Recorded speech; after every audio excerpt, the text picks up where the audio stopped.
മോഹൻലാൽ, ശ്രീവിദ്യ, ഭരത് ഗോപി, രേവതി എന്നിവരെ കേന്ദ്ര കഥാപാത്രങ്ങളാക്കി ഭരതൻ സംവിധാനം ചെയ്ത സിനിമയാണ് കാറ്റത്തെ കിളിക്കൂട്. ആദ്യം തന്നെ ഇതിൻ്റെ ടൈറ്റിലിനെ കുറിച്ച് പറയാം. കാറ്റത്തെ കിളിക്കൂട്. ഒരു കുടുംബം എന്നത് ഒരു കിളിക്കൂട് പോലെയാണ്. ഒരു കിളിക്കൂട് എത്ര സുരക്ഷിതമാണെന്ന് വിചാരിച്ചാലും ഒരു ചെറിയ കാറ്റിൽ അത് തകർന്നു പോയെന്ന് വരും. അതുപോലെ തന്നെയാണ് കുടുംബത്തിൻ്റെ കാര്യവും.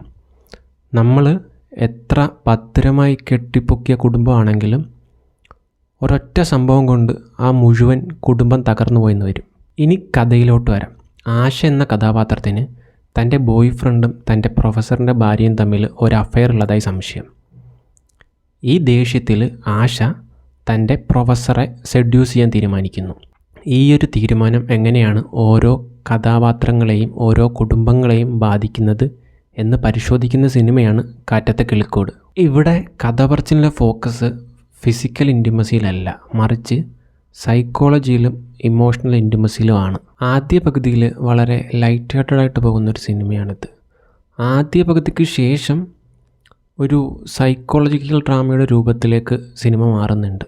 ഈ ഒരു കാലഘട്ടത്തിലും വളരെ റിലവൻ്റായി തോന്നുന്ന റൈറ്റിംഗാണ് സിനിമയിലേത്. ചില സീനുകളൊക്കെ ഇപ്പോൾ കുറച്ച് ഔട്ട്ഡേറ്റഡായി തോന്നും, പക്ഷേ ആ പടത്തിൻ്റെ ഒരു കോറും കഥ പറച്ചിലും വളരെ മികച്ചതാണ്. പ്രത്യേകിച്ച് ആ ഒരു ഇമോഷണൽ കോൺഫ്ലിക്റ്റൊക്കെ ഇപ്പോഴും റിലേറ്റബിളാണ്. നമ്മൾ ഇന്ന് കൂടുതലായും കേൾക്കുന്ന ഇമോഷണൽ ഗെയിം എന്നൊരു ടേം ഉണ്ടല്ലോ, അതിൻ്റെയൊക്കെ മറ്റൊരു വേർഷനാണ് 1983 ഇറങ്ങിയ ഈ സിനിമയിൽ ഉള്ളത്. മോഹൻലാൽ, ഭരത് ഗോപി, KPC ലളിത തുടങ്ങിയവരൊക്കെ അഭിനയിച്ച ഈ സിനിമയിൽ ഏറ്റവും മികച്ചതായി തോന്നിയത് ശ്രീവിദ്യ അവതരിപ്പിച്ച ശാരദ എന്ന ക്യാരക്ടറാണ്. ശ്രീവിദ്യയുടെ ഒരു യൂഷ്വൽ ചാമും ആ ഗ്രേസും ഈ സിനിമയിലുണ്ട്. അതിനൊക്കെ അപ്പുറം ഇമോഷണൽ സീൻസൊക്കെ ശ്രീവിദ്യ അതിഗംഭീരമായിട്ടാണ് ചെയ്തിരിക്കുന്നത്.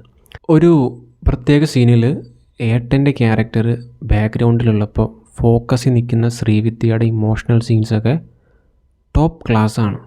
അതുപോലെ തന്നെ എടുത്തു പറയേണ്ട ഒരു പെർഫോമൻസാണ് KPC ലളിതയുടേത്.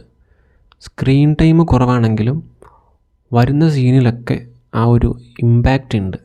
ഈ സിനിമയുടെ ഒരു നെഗറ്റീവായി തോന്നിയത് അതിൻ്റെ എൻഡിങ് കുറച്ച് റഷ്ടായിപ്പോയി എന്നുള്ളതാണ്. ഇത്രയും പതുക്കെ കഥാപാത്രങ്ങളെയും സൈക്കോളജിയെ എസ്റ്റാബ്ലിഷ് ചെയ്തിട്ട് അവസാനം എല്ലാം കുറച്ച് ധൃതി പിടിച്ച് റിസോൾവ് ചെയ്ത പോലെ തോന്നി. എങ്കിലും ആ സിനിമയുടെ ഒരു ഓവറോൾ ഇമ്പാക്റ്റ് ഇല്ലാതാകുന്നില്ല.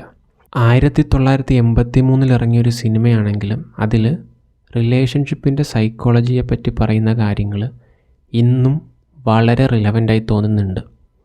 അത് കഥയുടെ മാത്രം വിജയമല്ല, മറിച്ച് ഭരതൻ്റെ കഥ പറച്ചിലിൻ്റെ കൂടെ വിജയമാണ്. മൊത്തത്തിൽ നോക്കിയ ഒരു വേർത്ത് വാച്ചായി തോന്നിയ സിനിമയാണ് കാറ്റത്തെ കിളിക്കൂട്. ഈ സിനിമ കണ്ടിട്ടുള്ളവർ നിങ്ങളുടെ അഭിപ്രായം ഷെയർ ചെയ്യുക. വീഡിയോ ഇഷ്ടപ്പെട്ടാൽ ചാനൽ സബ്സ്ക്രൈബ് ചെയ്യുന്ന കാര്യം പരിഗണിക്കുക.